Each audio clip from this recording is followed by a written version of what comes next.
o hábito de assumir que a democracia liberal é algo dado, que a democracia é liberal. Mas a verdade é que a democracia liberal, como o Otávio bem falou, ela é uma articulação momentânea, é um fruto do século XX, e ela se baseia, na verdade, na combinação de dois princípios, um princípio democrático e um princípio liberal. E se a gente voltar na história, quase 250 anos atrás, na Revolução Americana e na Revolução Francesa, que a gente muitas vezes pensa como marcos de um processo de democratização, talvez eles tenham sido, mas não foram diretamente marcos de um processo de democratização. Na Revolução Americana, principalmente, você não tinha, entre os pais fundadores, você não tinha o uso do termo democracia. Eles não queriam instituir, nos Estados Unidos, uma democracia. O termo que eles usavam era governo representativo ou governo liberal. Porque, para eles, democracia remetia à experiência grega. E se hoje em dia a gente tem a ideia da experiência grega como algo positivo, para eles, na verdade, a experiência grega era lida como o governo das turbas, o governo da massa fora de controle. A Revolução Francesa, apesar de ter tido outros momentos, ela também acabou produzindo o mesmo tipo de pensamento. Ela é fruto do mesmo tipo de pensamento, que era a ideia de criar um governo liberal, um governo que você iria proteger os direitos dos indivíduos, ou, mais especificamente, criar um Estado ou um governo de proprietários. Isso explica, por sinal, porque uma pessoa como Obama vai dizer que a fundação dos Estados Unidos é marcada, assim, por o que ele chama de um pecado original, que é o pecado original da escravidão. Mesmo na França, você vai encontrar, no começo do século XIX, uma figura como François Guizot, que vai afirmar que o voto tem que ser censitário. Por que o voto tinha que ser censitário na França naquele começo do século XIX? Porque, para o Guizot, haveria uma correlação entre renda e razão. As pessoas mais razoáveis, as mais inteligentes, seriam aquelas que também teriam maior sucesso e maior renda. Portanto, o voto censitário iria nos levar a um governo da razão. Eles tinham, vamos dizer, uma demofobia, uma fobia da turba, da vontade da maioria, que, para eles, teria um potencial destrutivo. Agora, esse governo liberal ele começa a ser contestado, e a gente vê uma transformação ao longo do tempo. Isso se expressa, por exemplo, na expansão do sufrágio, e foi fruto de muitas demandas e lutas do movimento operário, dos cartistas, por exemplo, no Reino Unido, das sufragistas para a expansão do sufrágio para as mulheres. E, enfim, você tem todo um movimento das camadas populares, por assim dizer, pela expansão do voto. E, ao longo do tempo, principalmente ali no final do século XIX e, sem dúvida, no século XX, você vai ter uma democratização do Estado liberal. E aí você vai ter a transformação do governo representativo em democracia representativa. E, finalmente, nós teremos, então, a aparição do que seria essa democracia liberal. O que a gente precisa entender, e eu faço essa revisão histórica para explicar isso, é que essa articulação entre um princípio democrático, a maioria governa, e um princípio liberal, a gente vai proteger o direito das pessoas, dos indivíduos, a articulação entre esses dois pilares ela não é necessária, ela é fruto de um processo histórico. E o que seria a pós-democracia? Ela seria precisamente uma separação entre esses dois pilares. A articulação que existia, ela começa a se afrouxar em favor do lado, digamos, liberal, entendido como liberalismo político, mas que tem consequências econômicas, em detrimento da noção democrática da vontade da maioria. E por que isso acontece? Por que existem autores que vão falar sobre a pós-democracia? Como o Otávio bem introduziu, nós vivemos, para usar o termo que você colocou, uma nova grande transformação. Então, com a globalização, com as expansões do mercado, também com a complexificação da gestão pública, a sensação que nós temos é que, cada vez menos, nós somos governados por nós mesmos, por assim dizer.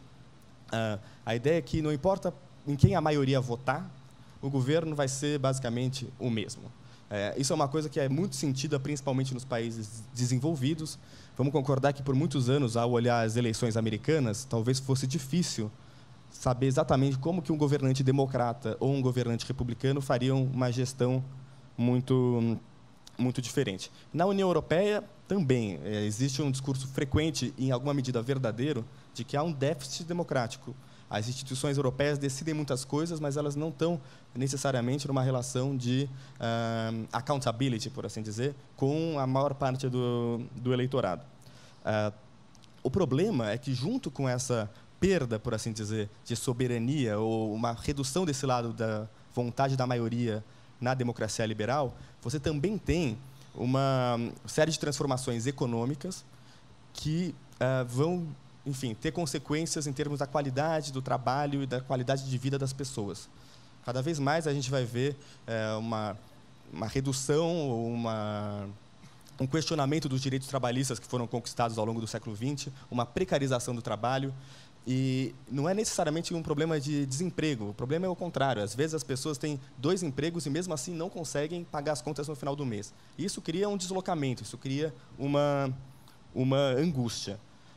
E o que não é discutido politicamente, o fato de que nenhuma das alternativas, vamos lá, dos partidos normais, dos partidos de centro-esquerda e centro-direita que governaram a Europa pela segunda metade do século XX, pelo menos, o fato deles não conseguirem apresentar alternativas reais, associado a essa angústia que permeia a experiência contemporânea, faz com que isso que não é problematizado volte com força nessas demandas, por assim dizer, de uma democracia iliberal. Então, compensar um liberalismo não democrático com uma democracia iliberal ou não liberal. E isso a gente tem visto em muitos desses movimentos, uma demanda por uma democracia que ignora, em certa medida, os pilares do respeito ao indivíduo, aos direitos e garantias particulares de cada um. Só que é curioso, porque analisando os discursos mais diversos de insatisfação, de indignação, que, em certa medida, demandam uma democracia iliberal, a gente vê que esses discursos eles são contraditórios. É difícil harmonizar todos os elementos dele. Porque, no programa que o Otávio mandou para todo mundo, enfim, para provocar as discussões aqui no dia de hoje, ele falou sobre essa demanda que existe, e as pesquisas, mesmo no Brasil, mostram, mas no mundo inteiro, uma demanda por um governo de experts, um governo de sábios. Essa é uma demanda que não é nova na política. Aliás, se a gente volta ao Platão ainda, ele vai ter horror à democracia, porque a democracia foi que assassinou o seu mestre Sócrates, então ele vai ser favorável a um governo dos reis filósofos, né? A um governo da razão. Mesmo o marxismo flertou um pouco com essa ideia. Se você volta, depois já da morte do Marx, mas aos textos do Engels, no Anti-Düring, por exemplo, ele vai falar sobre como no socialismo nós seríamos capazes de substituir o governo dos homens pela administração das coisas. Então, na verdade, essa fantasia de, enfim, trocar a política pela gestão, ela está muito presente. É a noção de que a política, em certa medida, ela só cria ruído. O paradoxo, no entanto, é que, se por um lado a gente vê na sociedade, nas pesquisas de opinião, uma demanda por um governo de experts, por outro lado, as pessoas que têm sido eleitas por essa mesma população, elas são tudo menos os experts. Vamos concordar que qual é o caráter técnico do Donald Trump, qual é o caráter técnico de um Silvio Berlusconi, qual é o caráter técnico de um Bolsonaro. Isso não... Então, é curioso porque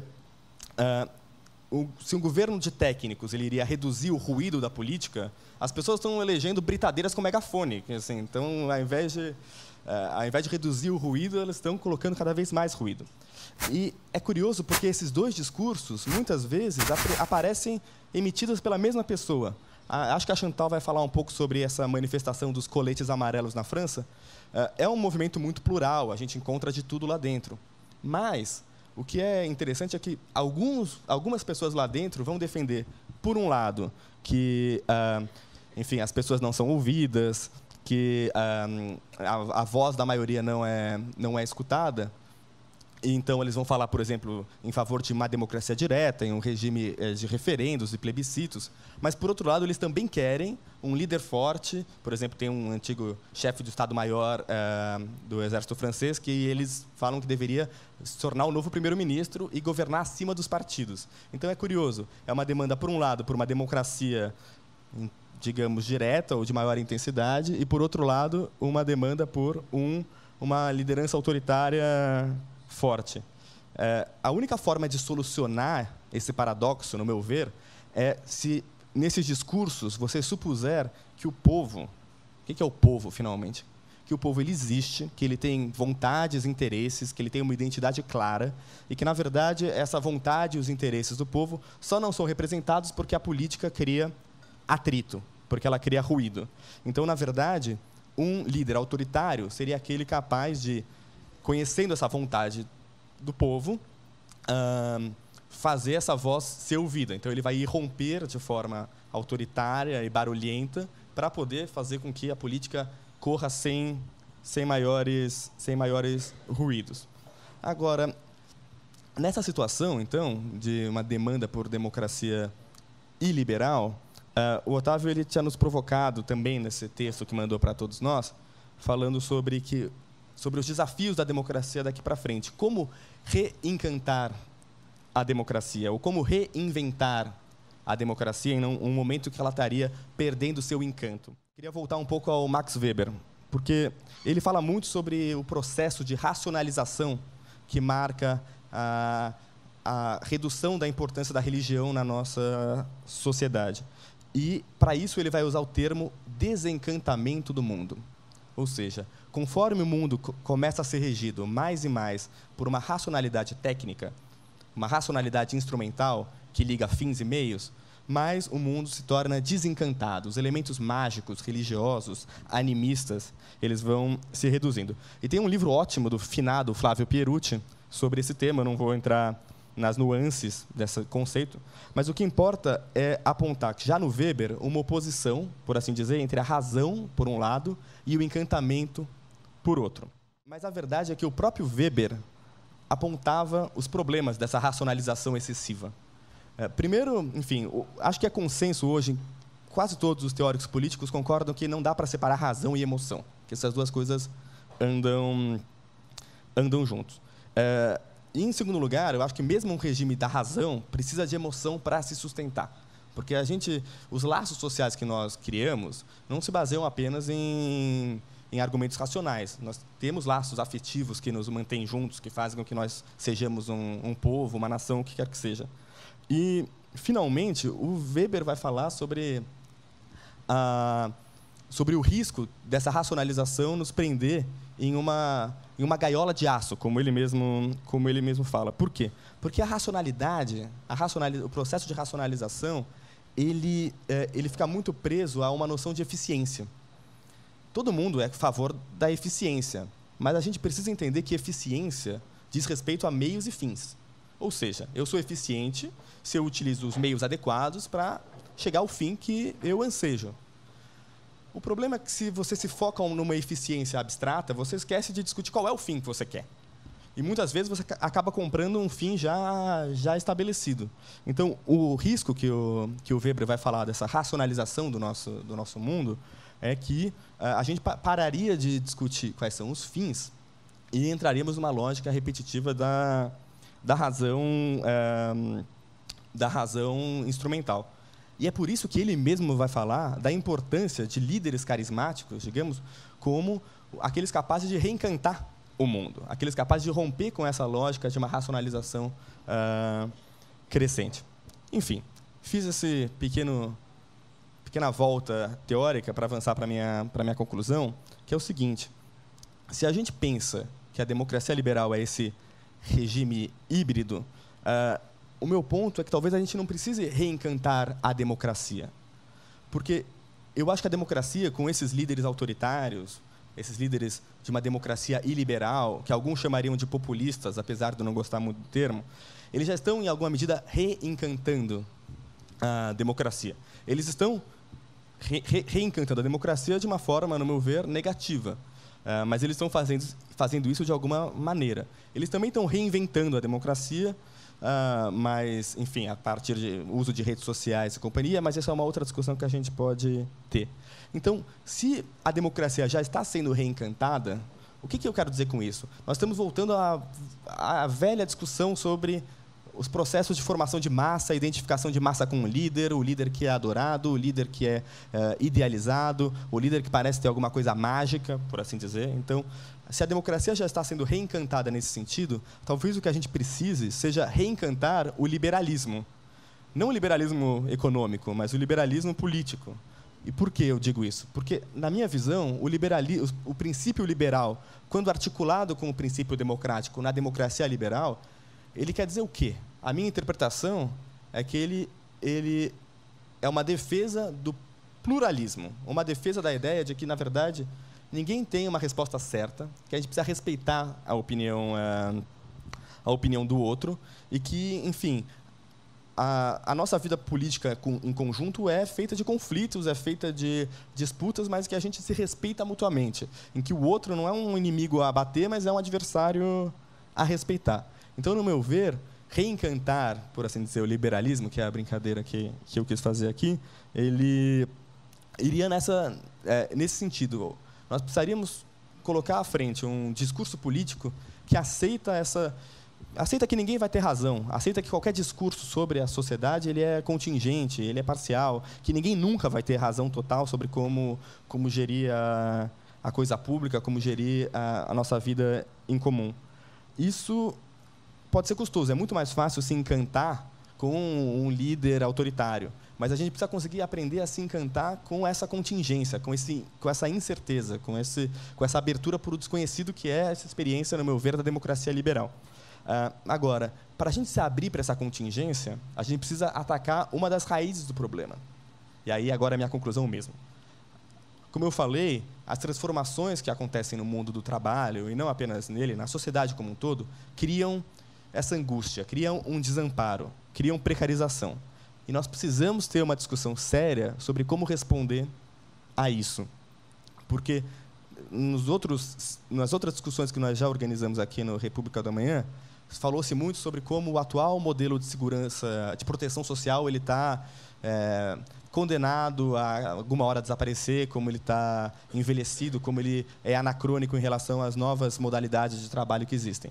Mas é muito fácil a gente falar mal sobre o que não é mais adequado, mas é muito mais difícil que nós, de fato, sentemos e apresentemos, com começo, meio e fim, propostas concretas sobre o que seria essa nova forma de proteção social. É um desafio. A tendência, não apenas do que acontece no Brasil hoje, mas do mundo, é cada vez mais que as pessoas se apeguem a essas fantasias, e essas fantasias que vão precisamente apresentar o outro como a encarnação de todo o mal, um inimigo a ser abatido. E a grande ideia, na verdade, é que não é apenas que a grama do vizinho é mais verde que a minha. A grama do vizinho é mais verde que a minha porque a minha é menos verde que a dele.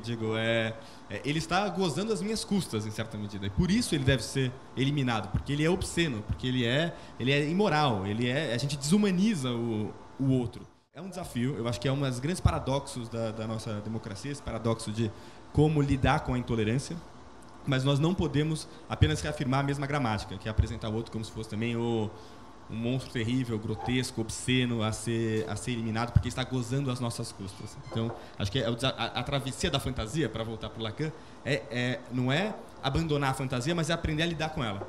Aprender a gente atravessa a fantasia pela fantasia, né? Aprender a viver com o nosso sintoma, aprender a lidar com ele.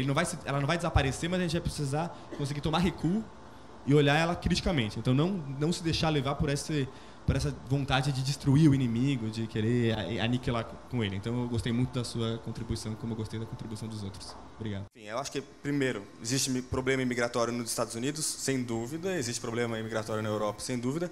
Mas, pensando se vocês querem tanto discutir em termos de estrutura, mudanças estruturais de longo prazo, globais, Eu acho que, enfim, eu sou um pouco cético em relação a esse tipo de análise. Acho que é importante, acho que as estruturas elas explicam muita coisa, mas as estruturas também são dadas pela conjuntura de cada momento, né?